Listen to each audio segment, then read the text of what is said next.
Graça e paz, meu amado irmão, que a graça do nosso Senhor Jesus Cristo, que o amor de Deus, o nosso Pai, que as doces consolações do Santo Espírito venha a ser com você, com a sua família e com a sua casa nesse momento. Estamos aqui, irmãos, começando mais um culto à distância, mais um culto televisionado, mais um culto pela internet. Essa pandemia do coronavírus tem se alongado, tem sido realmente muito chato não poder nos reunirmos nas nossas igrejas, mas não é por isso que nós vamos parar o trabalho do Senhor, não é por isso que a igreja vai deixar de funcionar, não é por isso que as nossas vidas vão deixar de ser edificadas. Nesse momento, para iniciar o culto, eu gostaria de convidar você e toda a sua família a nos acompanhar no momento de oração. Vamos ter uma palavra de oração, e oração, meus irmãos, é algo muito importante. Às vezes a gente não dá o devido valor à oração, eu sempre falo isso. Orar é você falar com Deus. O irmão já parou para pensar o privilégio que é, a oportunidade que é você falar direto com Deus? Tente falar você com o prefeito da sua cidade. É difícil. Tente falar com o governador do seu estado. Tente falar com o presidente da república. Você não consegue, é difícil. Você vai parar num assessor, você não consegue falar com ele. Mas Deus, o Criador dos céus e a terra, aquele que governa os céus e os mares, aquele que tem a história na palma da mão, você pode ter acesso a ele. Basta você fechar os seus olhos e falar com ele. Então não perca a oportunidade de falar com o nosso Senhor. Vamos orar nesse momento. Maravilhoso Deus, Pai amado, graças te damos, Senhor, por mais esse domingo. Senhor, obrigado por essa oportunidade que nós temos de louvar o teu nome. Obrigado por essa oportunidade que nós temos de te adorar, Senhor. Queremos pedir que nesses poucos minutos que passaremos juntos, ó Pai, nós possamos te prestar um culto com inteireza de coração. Que nós possamos te prestar um culto, ó Pai, com todo o nosso coração, com todo o nosso amor, ó Pai, com toda a nossa essência. Nos ajuda, ó Pai, a estarmos completamente focados nesse momento. Não deixa, ó Pai, que as perturbações do dia a dia e que problemas externos venham nos atrapalhar, Senhor. Que nesse momento toda a nossa atenção, toda a nossa concentração venha estar em Ti. Nos ajuda a te adorar verdadeiramente, nos ajuda a te honrar verdadeiramente em espírito e em verdade. Abençoa, Senhor, a palavra que será ministrada logo mais, os versículos que serão lidos, os hinos que serão entoados, Senhor, e nos ajuda a fazer tudo para a glória do Teu nome. Aceita, ó Pai, esse nosso culto como um sacrifício suave, ó Pai, diante de Ti. Nos ajuda a fazer o nosso melhor. Fala conosco essa noite, ó Pai, que o Teu Santo Espírito possa falar em nossos corações. Nos ajuda a andarmos cada dia mais próximos de Ti, ó Pai. Que esse culto não venha a ser um mero programa que nós vamos assistir, não. Que venha a ser um momento de adoração, um momento de transformação de vidas, ó Deus. Porque nós sabemos que só Jesus Cristo tem poder para transformar. É a oração que nós te fazemos, crentes na Tua resposta, em nome de Jesus, Senhor. Amém.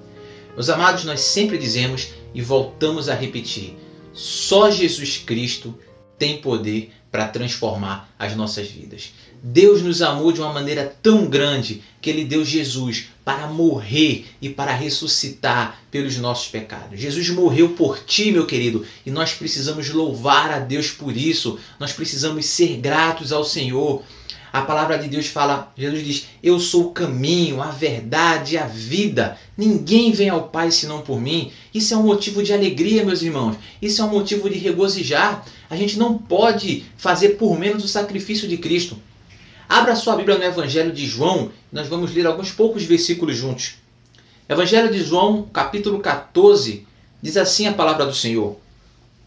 Jesus aqui conversava com os seus discípulos num dado momento, e nós vamos ler apenas aqui alguns versos. Evangelho de João, capítulo 14, verso 1. Não se turbe o vosso coração. Credes em Deus, credes também em mim. Na casa do meu Pai há muitas moradas. Se não fosse assim, eu vos teria dito, vou preparar-vos lugar. E quando eu for e vos preparar lugar, virei outra vez e vos levarei para mim mesmo, para que onde eu estiver, estejais vós também. Mesmo vós sabeis para onde vou e conheceis o caminho. Disse-lhe Tomé, Senhor, não sabemos para onde vais, como podemos saber o caminho? Disse-lhe Jesus, Eu sou o caminho e a verdade e a vida. Ninguém vem ao Pai senão por mim. Meus amados, que palavra poderosa. Jesus aqui falava da sua morte. Ele disse, olha, eu vou, mas não se preocupem, porque depois eu vou voltar. Vocês sabem o caminho. E aí Tomé falou aquilo que certamente estava no coração de muita gente. Tomé falou, eu não sei nem para onde você está indo. Como é que eu vou saber o caminho? E Jesus diz, Tomé, eu sou o caminho. Eu sou a verdade, eu sou a vida. Ninguém vem ao Pai senão por mim. Meus irmãos, Jesus, ele é o caminho. Ele é o único caminho. Vejam, ele não disse, eu sou um caminho. Ele não disse, eu sou o melhor caminho. Ele não disse, eu sou o caminho mais curto. Ele disse, eu sou o caminho, o único caminho. Ninguém vem ao Pai, ninguém pode vir até o Pai se não for por mim. Só através de Jesus nós podemos ir até o Senhor Deus. Só através de Jesus nós podemos ir ao Pai. E Jesus abre esse caminho para nós, irmãos. Isso é um motivo de alegria, isso é um motivo de louvor. Existe um hino que nós vamos louvar agora, e esse hino foi tema da campanha de missões mundiais de 2018, se não me falha a memória. Ele fala justamente sobre isso. Eu sou o caminho, a verdade e a vida. Vamos louvar a Deus nesse momento.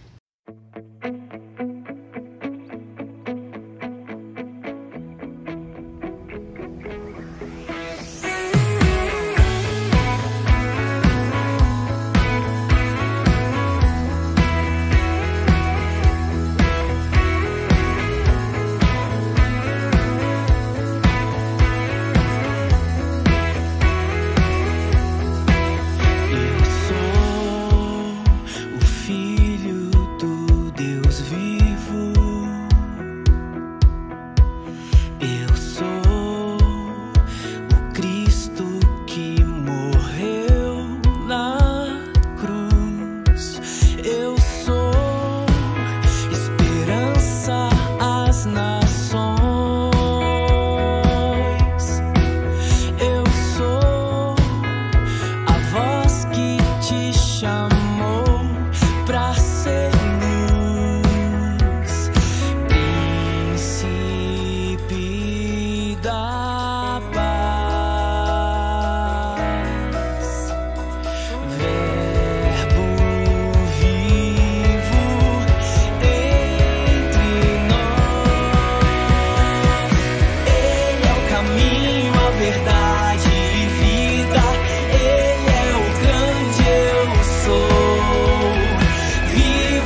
Que hino maravilhoso. Eu gosto muito. O pessoal fala que, Del, seu negócio é missões.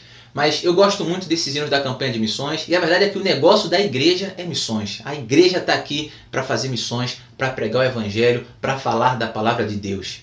E falando sobre caminho, irmão, como nós lemos antes, a verdade é que, embora Jesus seja o caminho, ele é o único caminho que leva a Deus, ele não é o único caminho que existe. Existem muitos e muitos caminhos, só que os caminhos levam a lugares diferentes. Ele é o único caminho que leva a Deus, mas outros caminhos levam a outros destinos, que não são Deus. E esses outros destinos são meio tenebrosos. Provérbios fala que há caminhos que ao homem parece ser bom. Tem caminho que parece ser bom, mas no final são caminhos de morte. E ao longo de nossas vidas é muito comum a gente não saber o caminho. E quando a gente não sabe o caminho, a gente procura um guia. Procura alguém que a gente possa se espelhar. A gente segue um líder, a gente segue um mapa. E muitas vezes nós seguimos líderes errados. Nós vamos ver um testemunho de um rapaz agora que ele seguia um líder. O líder era o seu pai. Semana passada foi Dia dos Pais, né? Nós falamos um pouquinho sobre a importância do pai, como o pai é uma figura importante no lar. E esse jovem seguia o seu pai, mas o seu pai estava o levando para um caminho errado. Vamos juntos ver esse testemunho e vamos meditar um pouquinho sobre quais são as referências que nós temos, quem são as pessoas que nós estamos seguindo. Meu nome é Rogério Júnior, tive aparentemente uma infância tranquila. Minha mãe fez tudo o que pôde para não me faltar nada, mas me faltava estar na presença de Deus primeiramente e me faltava a companhia do meu pai, o carinho dele e a atenção, pois ele estava na prisão, passou a maior parte do tempo na prisão. E eu lembro que na minha infância a parte mais difícil para mim era no Dia dos Pais, que os meus colegas faziam as lembranças para entregar aos seus pais os finais de semana e eu tinha que fazer duas. Uma que era para dar ao meu tio, que no caso era a minha referência como pai, e a outra lembrança eu guardava para poder entregar meu pai o dia que eu fosse na visita na cadeia visitá-lo. Saí em fevereiro de 2003. Cumpri a palavra de Deus, que eu falei para Deus que nunca mais botava a mão numa arma para roubar. Mas eu saí usando muita droga. Então eu resolvi me aproximar do meu pai, porque o que me afastava dele era porque ele usava droga, e ali eu também usava. Então eu me aproximei dele, a gente saía junto como dois amigos, dois moleques. A gente usava droga junto, fumava maconha, cheirava, bebia. E foi que meu pai disse para mim: Júnior, hoje eu vou embora de Friburgo, entendeu? Mas eu vou estar bem. E poxa, ali eu consegui estar perto do meu pai novamente e ter aquilo tudo que eu não tinha na infância. Eu estava conseguindo mesmo através das drogas, aquela ligação. Eu falei: pai, a gente está se dando tão bem agora, o senhor vai para onde? O que o senhor vai fazer? Ele não me disse, ele só me disse que a hora que ele estivesse bem ele ia me mandar notícia. Pois bem, nunca mais ele me mandou notícia. Onde eu me entreguei completamente às drogas e o álcool, aonde eu cheguei a beber álcool de posto de gasolina com kisuke, conhecido como Maria Louca. Aonde eu morei 5 anos na rua. Eu falei: meu Deus, tira a minha vida ou muda a minha vida, porque eu não aguento mais. E aonde veio um casal e perguntou: vem cá, você quer ir para um lugar onde Jesus transforma? Eu falei: eu quero. Ela falou: então fica aí que 6 horas eu venho te buscar. Voltaram às 6 horas da tarde e me trouxeram para Cristolândia, Alcântara, São Gonçalo. Eu lembro que quando eu cheguei na Cristolândia de São Gonçalo, eu encontrei o Rogério, já lá como aluno.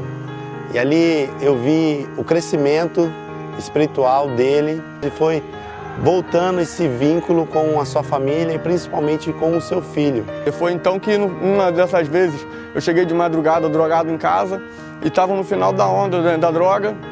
E aí eu entrei no Facebook e comecei a ver as publicações dele, as postagens, via a transformação que Jesus fez na vida dele e comecei a me questionar por que se ele conseguiu, por que ele era morador de rua, conseguiu, eu também não conseguiria. E eu, mais de 5 anos sem ver meu filho, sem ter notícia do Rogério Júnior. Eu cheguei a usar droga com ele, eu cheguei a fumar e cheirar com meu filho. E de repente ele vendo minha foto no Facebook, pregando a palavra de Deus, ele chegou na minha igreja e falou: pai, eu quero esse Jesus também.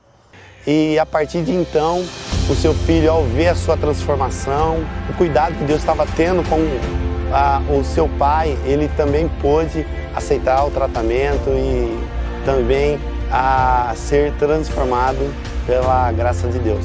E se tornar pai na vida desses homens, ser referência de homem e de pai, também tem sido um privilégio que Deus tem me dado nesse tempo. Eu agradeço também pela vida do meu pai, que antes era meu parceiro nas drogas, e hoje nós somos parceiros em Cristo, e hoje ele está aqui para poder acompanhar o meu batismo.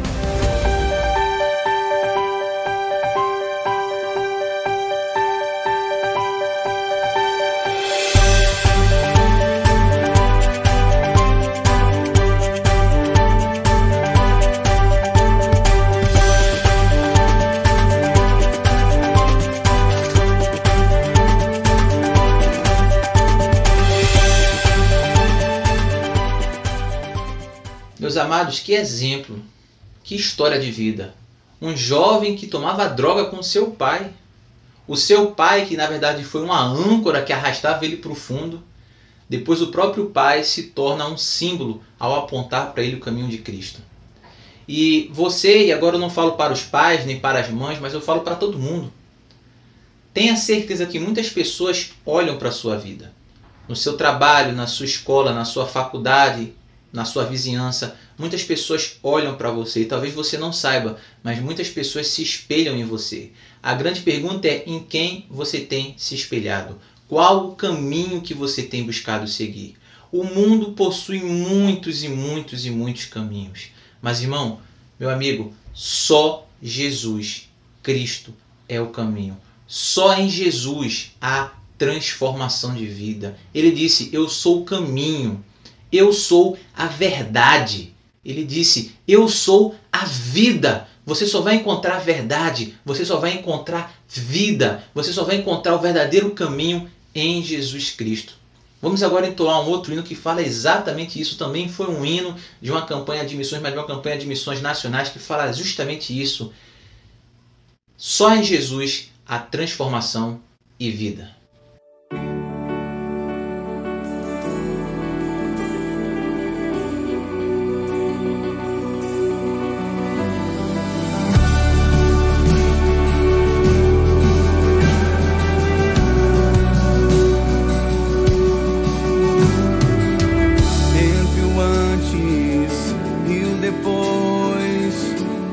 Posso explicar?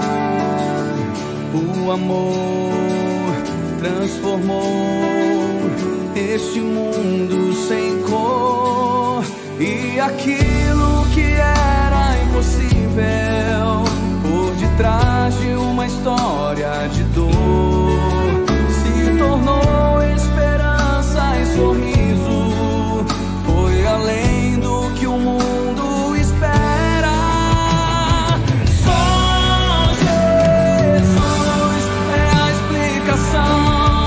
Entre o antes e o depois, só em Jesus, transformação e vida.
Meus amados, estamos nos aproximando do momento final desse culto. Teremos agora a nossa mensagem, a palavra de Deus trazida pela pessoa do nosso pastor, o pastor Joel Macedo. E, meu irmão, não se engane. Esse culto é uma oportunidade que nós temos de louvar a Deus, é uma oportunidade que nós temos de exaltar o nome de Deus, mas também é uma oportunidade da gente se aproximar de Deus. É uma oportunidade daqueles que servem a Deus reavivarem o seu compromisso. É uma oportunidade daqueles que servem a Deus andarem cada vez mais próximos do Senhor. E daqueles que porventura estão nos assistindo e ainda não servem ao Senhor, é uma oportunidade para você tomar um compromisso. Não deixe que as pessoas lhe enganem, só Jesus Cristo é o caminho. Eu não estou aqui pregando igreja, não estou aqui pregando denominação, eu estou falando de Cristo, eu estou falando da palavra de Deus. Eu gostaria de orar por você e pela sua família nesse momento. E logo após, o pastor Joel está com a palavra. Senhor Deus, Pai amado, tem misericórdia de todos nós. Ó Pai, obrigado por esses pequenos momentos que tivemos juntos, Senhor. Obrigado pelas palavras que pudemos ouvir, não só as mensagens cantadas, mas pela leitura da Tua Santa Palavra, pela leitura da Bíblia. Abençoa todas as pessoas que estão assistindo esse culto, todas as pessoas que estão prestando este culto de casa, Senhor, a Ti. Senhor, fala nos nossos corações de maneira poderosa, Senhor. Ateia o fogo dos altos céus, ó Pai, em nossos corações. Nos ajuda a compreender essa mensagem grandiosa de transformação, Senhor. Nos ajuda a enxergar que verdadeiramente só Jesus Cristo é o caminho, a verdade e a vida. Que só em Jesus há transformação de vida. Não deixa, ó Pai, que filosofias venham nos enganar. Não deixa, ó Pai, que a gente venha se prender em falsos líderes, em falsos mestres. Nos ajuda, ó Pai, a termos um coração novo, ó Pai, um coração íntegro diante de Ti. Abençoa o pastor Joel que estará trazendo a mensagem nessa noite, ó Pai. Nos ajuda a ouvir essa mensagem com o nosso coração aberto e que essa mensagem venha produzir transformação em nossas vidas. Tem misericórdia de nossas vidas, ó Pai. Guarda-nos em Tuas santas mãos. É a oração que nós Te fazemos, Senhor, crendo, ó Pai, na Tua resposta, no nome santo de Jesus. Amém, Senhor. Graças e paz, meu irmão, minha irmã, meu amigo, minha amiga, que nesta noite nos ouve. Que o Espírito Santo de Deus possa estar enchendo o seu coração de sabedoria, de discernimento, para que você possa compreender as coisas de Deus, as coisas que vêm do alto. Deus abençoe a sua vida. Muito obrigado, primeiramente, pela sua atenção, por você estar neste momento atento, juntamente com os seus, a esta palavra que vem do trono de Deus para a sua vida. Nesta noite, nós gostaríamos de falar com você sobre o nome de Jesus. E eu queria que você estivesse atento, porque você provavelmente já deva saber, porque graças a Deus vivemos num país cristão e a palavra dessa noite não vai ser nenhuma novidade para você, talvez, mas talvez seja para alguém que precisa ouvir exatamente o que nesta noite será dito. Independentemente de ser ou não ser uma novidade para você, com certeza o Senhor falará ao seu coração. Por isso eu convido a você, aí onde você está, que abra sua Bíblia ou nos acompanhe na leitura da Palavra de Deus que se encontra em Atos, no capítulo 4, no versículo 12. Leiamos. E não há salvação em nenhum outro, porque abaixo do céu não existe nenhum outro nome dado entre os homens, pelo qual importa que sejamos salvos. Gostaria de orar com você neste momento. Feche seus olhos. Senhor, nosso Deus e nosso Pai, neste momento, te pedimos, ó Deus, as tuas misericórdias. Te pedimos, Senhor, que fale aos nossos corações, que nos dê a tua paz, que nos dê a iluminação necessária para compreendermos, Senhor Deus, para também transmitirmos a tua palavra. Ó Deus, que os corações, onde quer que estejam, necessitados e sedentos de Ti, ó Pai, como uma terra, Senhor Deus, que preparada para germinar a semente que ali cair. Pai Celestial, abençoa estes corações.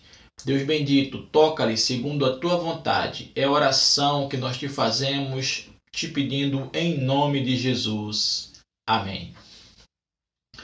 Pois bem, essa palavra que nós acabamos de ler, no versículo 12 do livro de Atos, ela foi proferida pelo apóstolo Pedro. Nenhum outro nome há dado entre os homens pelo qual importa que sejamos salvos. E em que ocasião isso aconteceu? Gostaria de elucidar você, colocar você dentro do contexto do fato, né? Das palavras em que Pedro falou.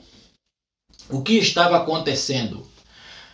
Pedro e João, eles tinham ido ao templo pela parte da tarde para orar, para buscar a face do Senhor, como era o costume dos judeus até aqueles tempos. E chegando lá, ao entrarem, ao se aproximarem da porta, havia naquela porta ali um homem de 40 anos de idade, segundo a própria Bíblia diz, que era coxo, era aleijado de nascença. E aquele homem vivia ali pedindo esmolas.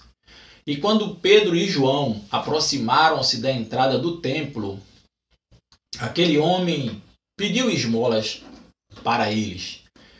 E diz o texto bíblico que Pedro e João, olhando para aquele homem, ele disse, olha para nós.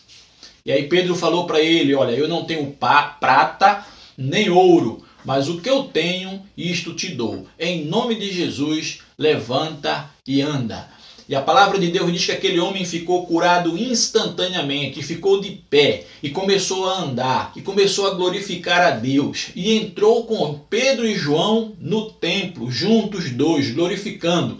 E as pessoas que estavam ali, quando elas viram aquilo ali, elas ficaram admiradas com aquele fato, porque elas conheciam aquele homem que há muitos anos vivia ali na porta do templo pedindo esmolas. E elas foram testemunhas do seu sofrimento durante muitos anos. E agora estava vendo aquele homem curado ali, andando, glorificando a Deus, junto com Pedro e João.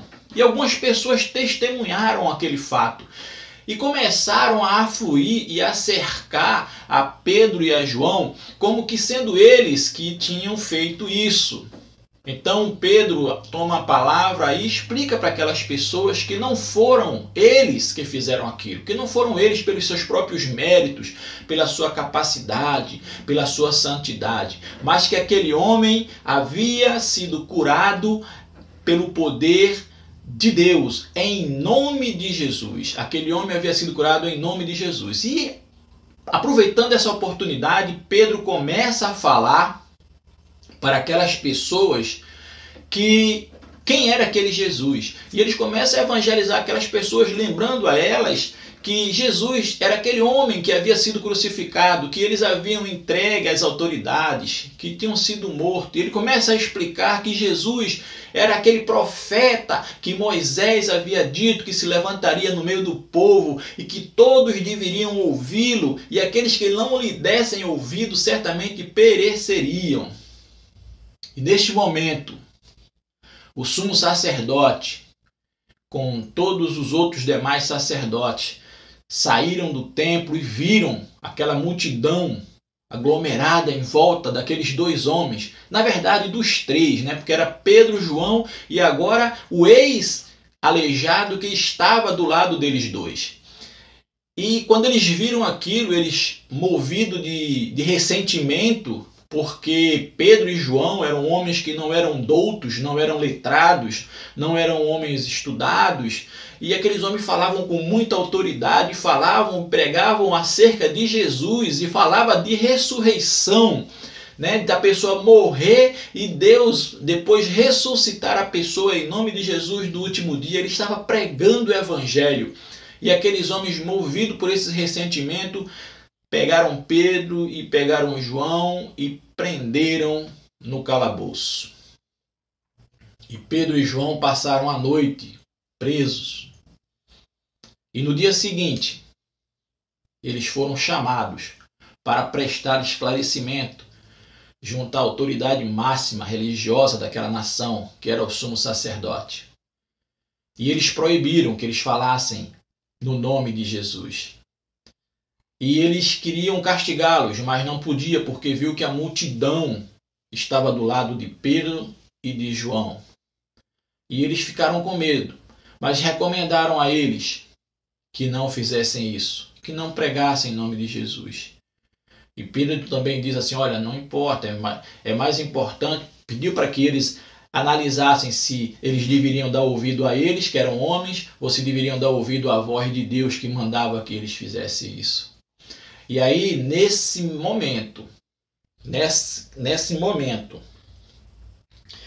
que acontece toda essa confusão, toda essa balbúrdia, Pedro, ele diz essas palavras, que não há salvação em nenhum outro nome. Quando ele está explicando, quando ele está pregando a palavra de Deus para aquela multidão, ele diz que não há salvação em nenhum outro nome, porque não há nenhum outro nome dado entre os homens pelo qual nós pudéssemos ser salvos. E a palavra de Deus diz que aproximadamente 5.000 pessoas entregaram as suas vidas para Jesus naquela tarde, daquele dia. 5.000 pessoas. E era sobre isso que eu queria conversar um pouquinho com você, sobre o nome de Jesus. Primeiramente, eu quero, como a gente diz no ditado na nossa língua portuguesa, chover no molhado com você.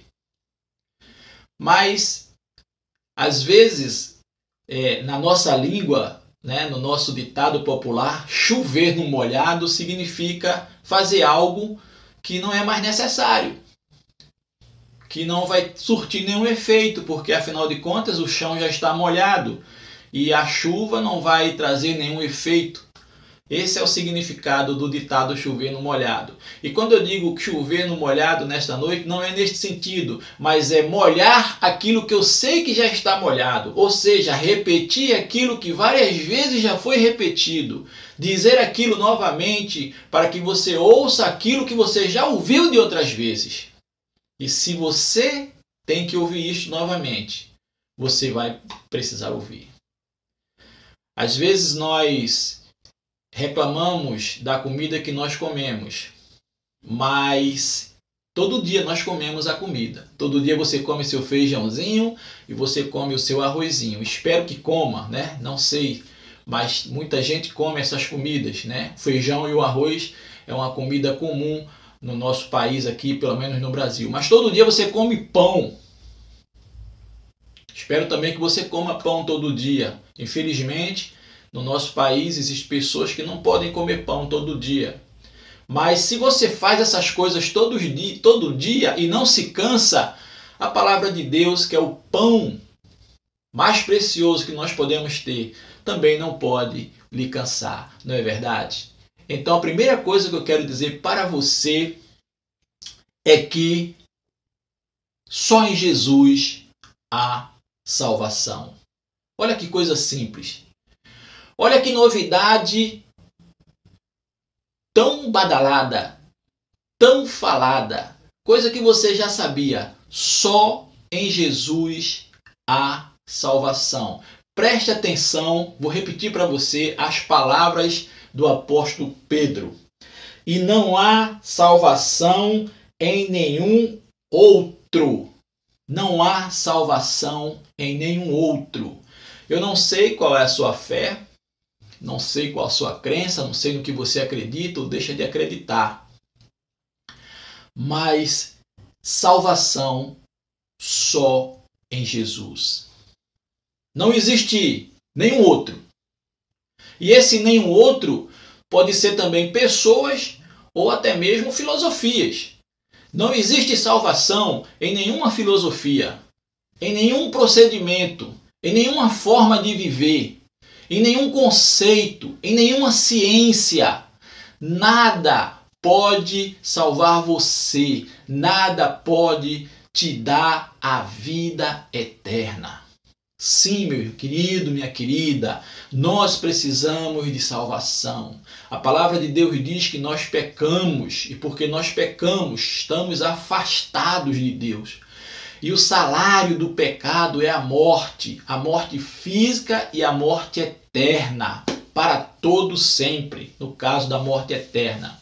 Mas para aqueles que reconheceram a Cristo como seu único e suficiente Salvador, a palavra de Deus diz que Ele nos deu o poder de sermos feitos filhos de Deus, porque nós cremos no seu nome. E aqueles que creram e que creem no seu nome vão morrer fisicamente, mas têm a promessa da ressurreição para a vida eterna.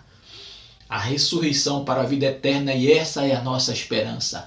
E esta é a salvação que nós pregamos. A salvação dos nossos delitos e dos nossos pecados. E esta salvação só nós encontramos em Jesus, e não há outro meio pelo qual, não há outra pessoa que possa te conceder isto. É isto que é importante. Não adianta nós insistirmos em filosofias, em procedimentos. Você pode ser bonzinho, você pode fazer o bem, você pode salvar as pessoas, você pode curar as pessoas, você pode dar comida, você pode agasalhar as pessoas, tirar do frio ou tirar do calor, você pode dar água, você pode matar a sede, você pode acolher na sua casa, mas esses seus procedimentos está encaixado em outros.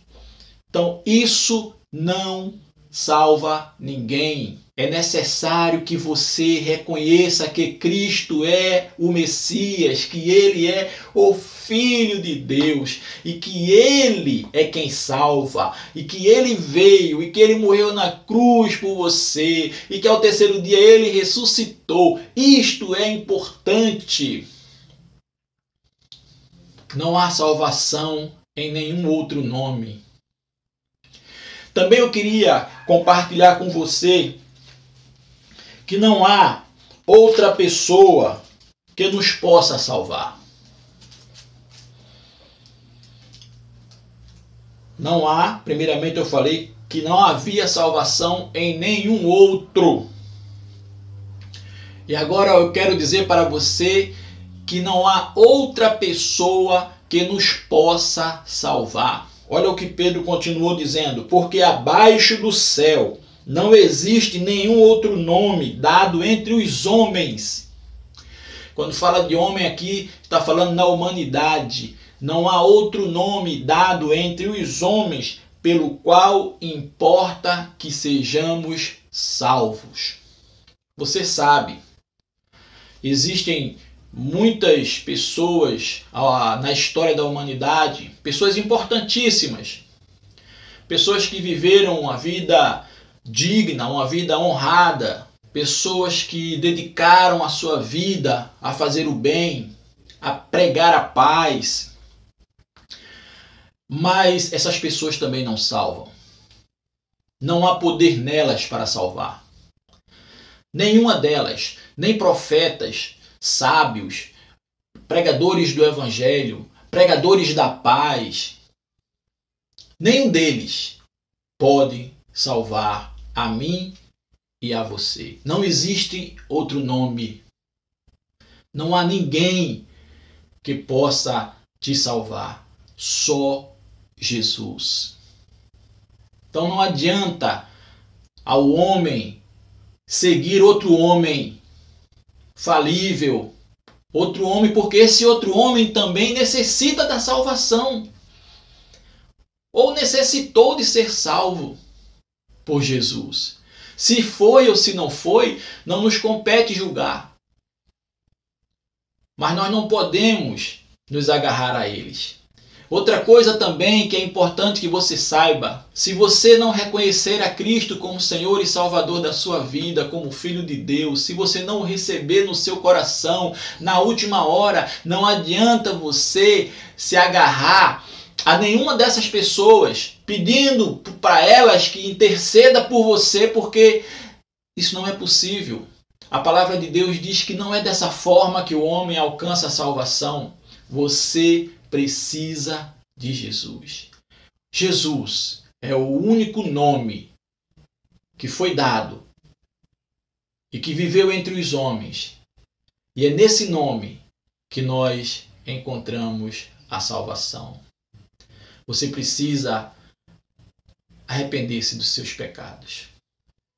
Como faço isso? Às vezes as pessoas dizem assim, mas eu fiz tanta besteira na vida, eu já fiz coisas horríveis, coisas inimagináveis. Eu queria que você soubesse de uma coisa. Jesus, Ele te ama. Todo pecado que você cometeu, todo mal que porventura você tenha feito, você fez contra Deus. E Ele também te perdoa. Jesus perdoou aquelas pessoas que o reconheceram como Senhor, mesmo depois de elas terem entregado Jesus. Veja o que o apóstolo Pedro pregou. Eu falei para você naquele texto, se você tiver a Bíblia você pode ler. Pedro estava falando para aquelas pessoas, aquele homem que vocês entregaram para as autoridades e que foi crucificado e que morreu, e que vocês trocaram ele por um criminoso. Lembra do Barrabás? O povo pedia para que soltassem Barrabás e crucificassem Jesus. Aquelas pessoas estavam ali, muitas, daquelas pessoas estavam ali ouvindo aquela mensagem. E Pedro disse, foi aquele homem, foi no nome dele que esse homem foi curado. E vocês precisam daquele homem.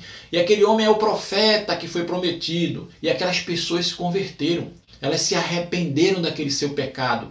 Que pecado? Do pecado de ter entregado Jesus para ser morto, sendo um homem inocente. E Deus perdoou os seus pecados. Olha que amor.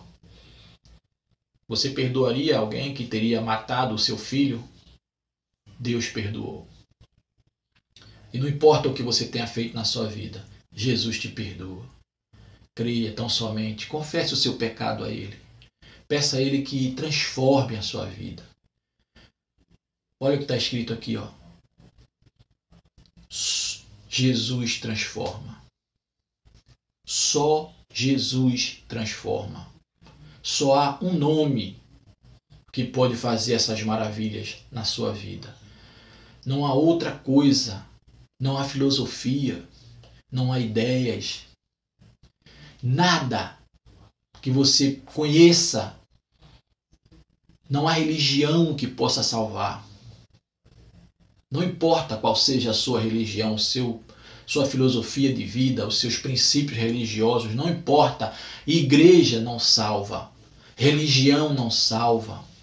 Pastores, bispos, arcebispos, papas, líderes religiosos, Buda, Maomé e Confúcio, nenhum desses homens pode salvar você. Só Jesus. Só em Jesus a salvação. Se você é bonzinho, se você faz o bem, ótimo, excelente, continua fazendo. Se você acolhe as pessoas, se você socorre as pessoas, que maravilha. Você vive uma vida realmente digna de um ser humano digno. Mas isto não nos leva para o céu. Nós precisamos de Jesus. Entrega a sua vida a Jesus. Confia nele. Saiba que Ele tudo fará por você, porque só Jesus salva. Amém? Vamos orar neste momento. Feche os seus olhos. E se você tomou a decisão de entregar a sua vida para Jesus, neste momento, fala com o Senhor, com as suas próprias palavras. Não existe receita, não existe bula para a oração. Oração é falar com Deus. Abra o seu coração. Fala para Ele. Confessa o seu pecado. Pede perdão. Pede para que o Espírito de Deus entre no seu coração e transforme a sua vida. E o Senhor fará isso. E você verá o poder de Deus na sua vida. Feche seus olhos. Vamos orar. Senhor, nosso Deus e nosso Pai, nós te louvamos pela tua maravilhosa dádiva aos homens, que é a salvação. Ó Deus misericordioso, neste momento, Senhor Deus, contempla o coração daqueles que ouvindo a Tua palavra, reconheceram que são pecadores e que realmente precisam de Ti. E que entenderam, Senhor, que só em Ti há salvação. E que neste momento, ó Deus, confessando os seus pecados, estão dispostos, ó Deus, a Te servir, a Te seguir. Ó Deus, dá orientação. Envia alguém para esclarecimento maior em qualquer canto do mundo onde possa estar. Pai Celestial, que esta palavra, ó Deus, possa brotar nestes corações e germinar para a glória do Teu nome. Abençoa a Tua igreja. Abençoa cada um nesta noite. Abençoa, Senhor Deus, a cada lar, Senhor Deus, dando a Tua paz. É a oração que nós Te fazemos, suplicando, ó Pai, e Te pedindo também perdão dos nossos pecados, em nome de Jesus. Que o amor de Deus, que a graça salvadora do nosso Senhor Jesus Cristo, que a comunhão e as consolações do Divino Espírito Santo seja com todo o povo de Deus, desde agora e para todo sempre. Amém. Deus te abençoe e tenham todos uma excelente noite, em nome de Jesus.